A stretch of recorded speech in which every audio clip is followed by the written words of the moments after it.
Hi you guys, welcome back. Well, I wanted to show you this frame that I've picked up a few years back that I'm going to put together. I found it at a garage sale for practically nothing. It was broken like this, and it's kind of made out of plaster. I tried a few different kinds of glue and it just didn't work, so I'm going to go ahead and use some liquid nail to put this together. But I just really love these details. As you can see, the details on this frame, I just couldn't pass it up. Got it. I wish I had a rubber mold like this, but really beautiful ornate frame. Anyway, just getting some liquid nail, heavy duty, and what you do is you apply it on both sides of the surfaces that you're going to glue together. And as you can see what I'm doing here, pretty simple. It's not that hard.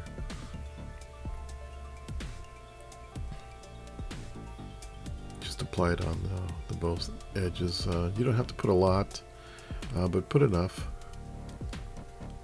If it oozes over, not a problem. We can clean it really easy. Now we're going to assemble them together. Just put the joints together. You can use rubber bands, bar clamp.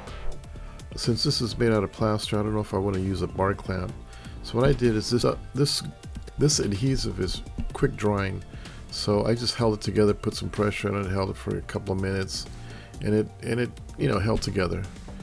So after about 5 minutes or so, all you got to do is just scrape off the excess glue, and you don't have to be super neat, because with all the details and stuff in here, you'll never see that glue. So, but clean it up as best you can.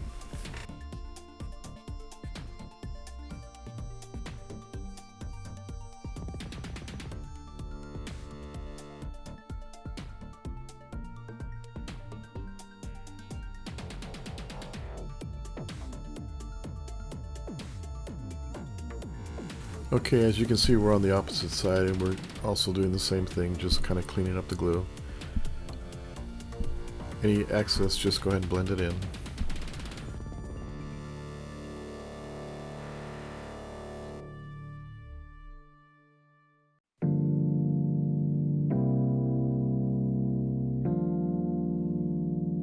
Okay, I have this chip here that is out of the frame, and I just happen to have the piece that goes there. So we're going to do the same thing. We're going to apply adhesive on both surfaces, and then we're just going to go ahead and glue it in, hold it for about a minute, and then come back and lightly clean up the glue.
Okay, now that we got the frame glued together, I'm going to make this frame look like it was made out of mahogany, a real dark mahogany, rich mahogany. And to do this, we're going to need some polyurethane, or excuse me, we're going to need some varathane stain, red oak, and that's what I'm using here today. We're going to lightly put, with a brush, a coat over it. We don't want to coat it. We want the stain to be translucent as much as possible, and not put too much to where it's really dark. You want it translucent, and you'll see here once we apply it all on.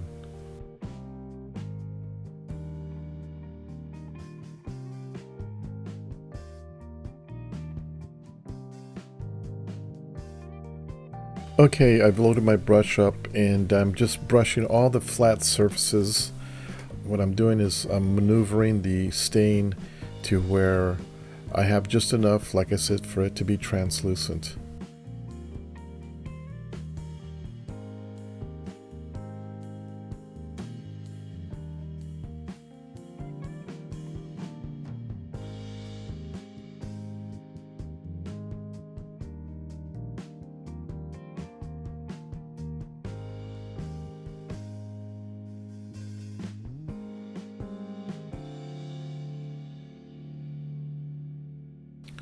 You know, some of the earliest frames were drawn in, but wooden frames date back as far as the 1st century AD during the Roman Empire.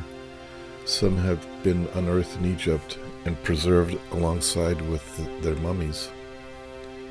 These early frames were typically basic but not carved, and inseparable from the picture. The painting and frame were created in the same piece of wood. In connecting these frames together, a very popular way of doing it, even used today, is the mortise and tenon joint. The mortise and tenon joint is used to put the frame together. You'll see a lot of that construction still today. The more elaborate frames started to make an appearance during the Renaissance period, during the 1300s and 1600s AD, the time of the Italian masters such as Leonardo da Vinci, Michelangelo, etc. There were 2 basic frame styles then, the tabernacle frame and the cassetta frame. Okay, I'm using an old t-shirt to wipe the stain. I'm not going to wipe a lot of it off, but again, trying to make it look translucent.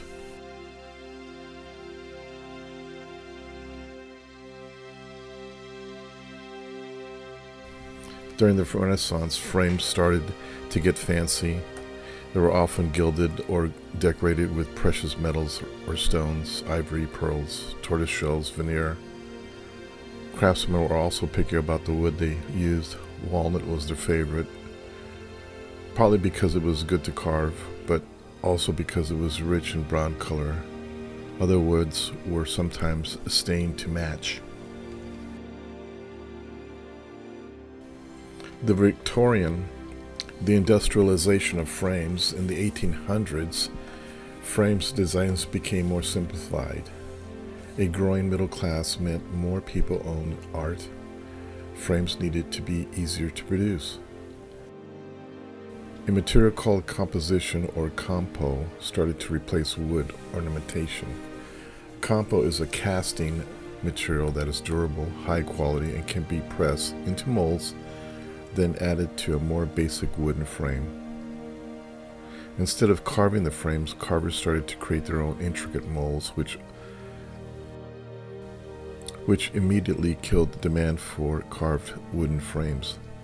These molds could create ornamentation or very subtle, fine textures.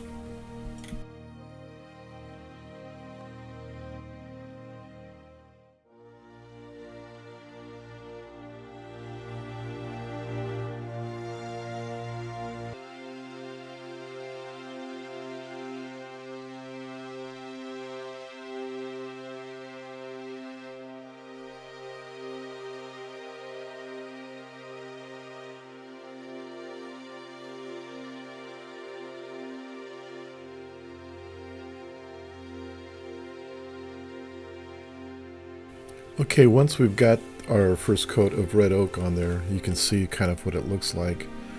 If you do yours, I'm sure it's going to vary, but this is kind of where you want it to be at. If you're using a dark frame, you're probably going to have to spray paint it a white or a gray color before you can get it to this point. That way, when you do apply the stain on, you have some translucence or a light background. If you're starting with a dark background, it'll be impossible for you to get it like this. So anyway, so let it dry for about a day or two. I'm going to use next is a Minwax stain, and it's called Espresso. And we're going to apply that next onto it, and again using the same technique, brushing it on. We're going to cover approximately about 60% of the frame with this color. And as we brush, we're going to be using brush strokes, so we'll see lines, dark lines, that simulate a dark mahogany wood look.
Again, one of the things you're trying to do is to apply the stain on with long strokes as much as possible to give that grain look.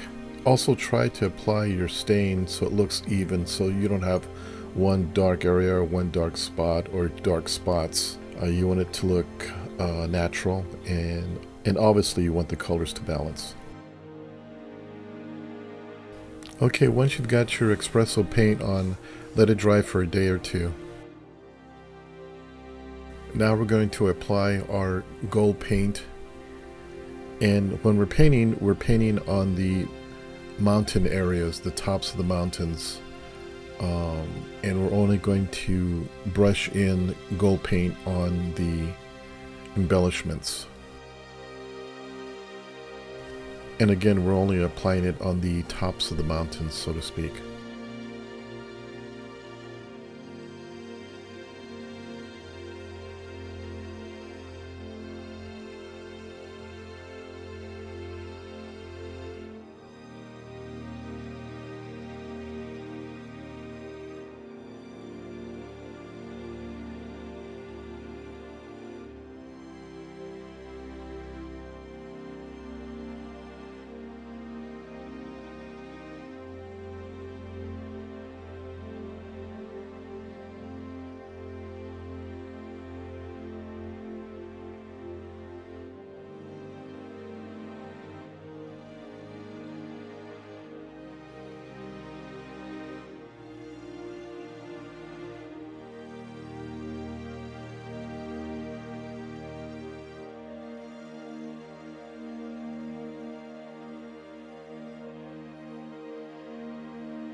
Right now we're painting the face side of the carving.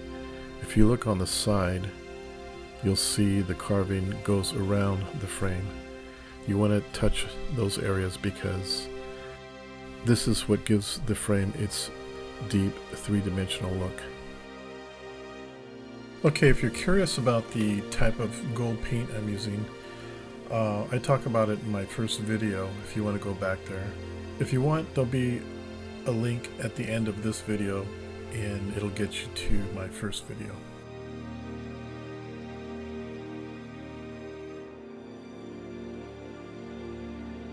Okay, now we're starting on a corner. When we're applying the gold paint, look at the last thing you painted. That way you're painting the same carvings and you're not putting more gold paint in one carving than the other. Again, you want the gold paint to be balanced. So watch what you're painting and watch what you did previously, so again it balances out. Okay, it looks like we're getting to the end of our painting here with the gold paint. You can add more gold paint in different areas. It's up to you. The more gold, the more ornate it's going to look. You know, what you're trying to do is replicate the look of the masters or the Renaissance period. So there's no such thing as too much on these frames. Again, they used a lot of different materials on there. So, you know, put the gold where you want, or even use a different color. You know, you can use reds, royal blues, purples on some of the straight lines. You know, just use some masking tape to tape off those straight, a nice crisp, sharp edge, and you know, it'll give it a totally different look. You know, go through some books and see what you like, and just go ahead and play with it. I mean, for me, this frame didn't cost anything, so I'm just kind of playing with it. You'll see a picture in the end here of what it looks like. I'm going to try and find a really nice picture for it, so when you see the frame, it won't have a picture mounted in it. Anyway, I hope you enjoyed this video. I enjoyed showing you this technique.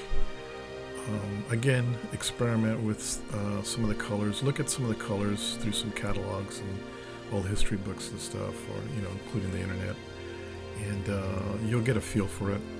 And this is a really neat technique that was taught to me a long time ago by a German craftsman that I used to work with years ago, and I watched him do it, and it's kind of hard to explain. So that's why I made the videos, that way you could see. I know the video was a little long, but again, you have to, you know, kind of go through it and see exactly how it's done. I hope the camera work was okay, so you can get a really good look at what I was doing. I know it's not the greatest camera work, but I hope, you know, it was good enough for you to understand what I'm doing.